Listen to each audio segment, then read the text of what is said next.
It was supposed to be just a quiet family outing. A calm April afternoon in the woods. A quick stop at the playground. Fresh air.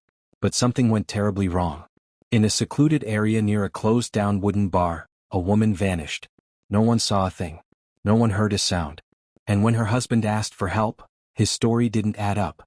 At first, it looked like a mystery with no clues. But then, secrets began to surface. And what began as a missing person case quickly unraveled into something far darker. This is the story of Melania Ray, and the brutal betrayal that shocked Italy. In the quiet town of Somma Vesuviana, at the base of Mount Vesuvius, Melania Ray was known for her warmth, her smile, and her unwavering devotion to family. Born on August 10, 1982, she was raised in a household built on love, faith, and discipline. Her brother Michel, her closest friend, followed in their father's footsteps into the military. Melania dreamed of two futures. One in academia, studying languages, especially Spanish. The other? A home filled with love and children. In the summer of 2007, during a holiday in Naples, she met Salvatore Paralisai, a military instructor. He was confident, well-spoken, and she fell for him fast. They married, moved to Ascoli Piceno. And in 2009, Melania gave birth to their daughter, Vittoria. But cracks were already showing.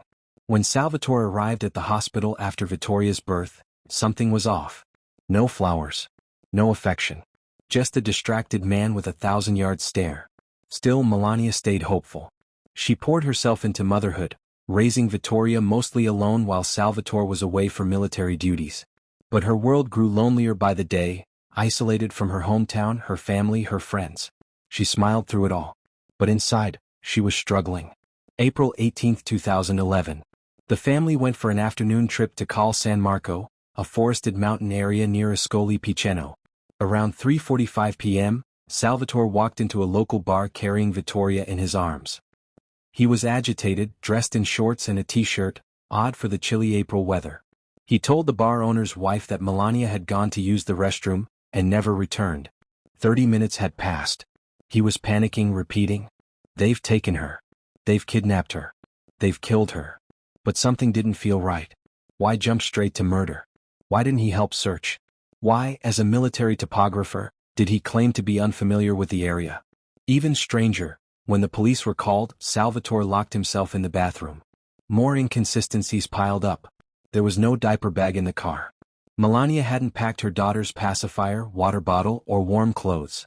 A black suitcase, a military backpack, and a blanket were found in the trunk. A tracking dog lost Melania's scent just beyond the playground, like she'd vanished into thin air. When questioned, Salvatore insisted their marriage was perfect. But that night, neighbors reported hearing his washing machine running well past midnight. Later that same day, everything changed. An anonymous caller phoned police, claiming to have found a body in a wooded area called Ripe di Civitella. Before they could get details, the call disconnected. Police rushed to the scene. There, in a grassy clearing near an abandoned wooden bar, was Melania. She had been stabbed 35 times. An X was carved into her chest. A syringe was found near her heart. Personal items were scattered nearby, including her phone. This wasn't robbery. This was personal. Rage-fueled. Brutal. Targeted. Salvatore refused to identify the body. Instead, Melania's brother stepped in. When they spoke later that night, Salvatore said something chilling. "We were here a few weeks ago. We made love here. Why mention that now?" Police already had their suspicions. They had bugged his phone and car, and just one day after Melania vanished, Salvatore was caught on a call to his lover, Ludovica, a subordinate in his military unit. He told her to delete all their messages. He was trying to cover his tracks. For years, Salvatore had lived a double life. Multiple affairs. A secret apartment. A second phone just for Ludovica. He told her he was leaving Melania.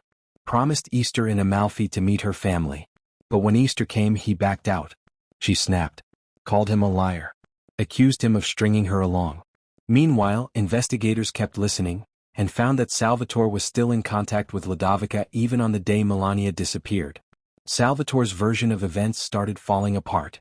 Witnesses at the playground never saw the family. Photos taken that day showed no trace of them.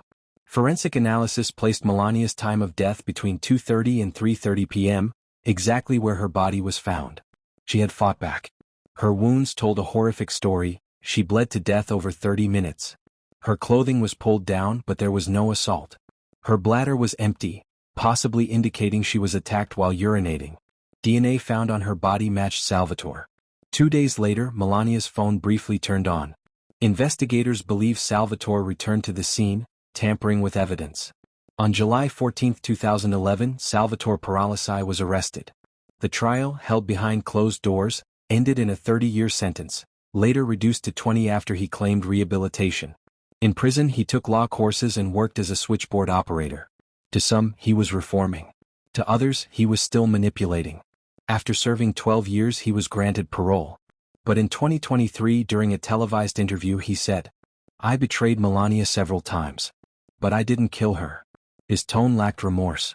The court took notice. His parole was revoked. He was sent back to prison. At just 29 years old, Salvatore had it all. A family, a career, a child who adored him. But through deceit, manipulation, and violence, he destroyed everything. Today, Vittoria, now 15, lives with her maternal grandparents. She's taken her mother's surname. She has severed all ties with her father. Salvatore called Melania beautiful, said he regretted her death. But to her, the betrayal wasn't a fling, it was a death sentence. The tragic case of Melania Ray remains a chilling reminder of how lies, when layered deep enough, can turn lethal.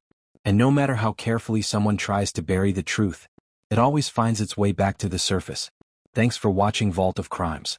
Subscribe and stay safe, because sometimes the real danger lives behind closed doors.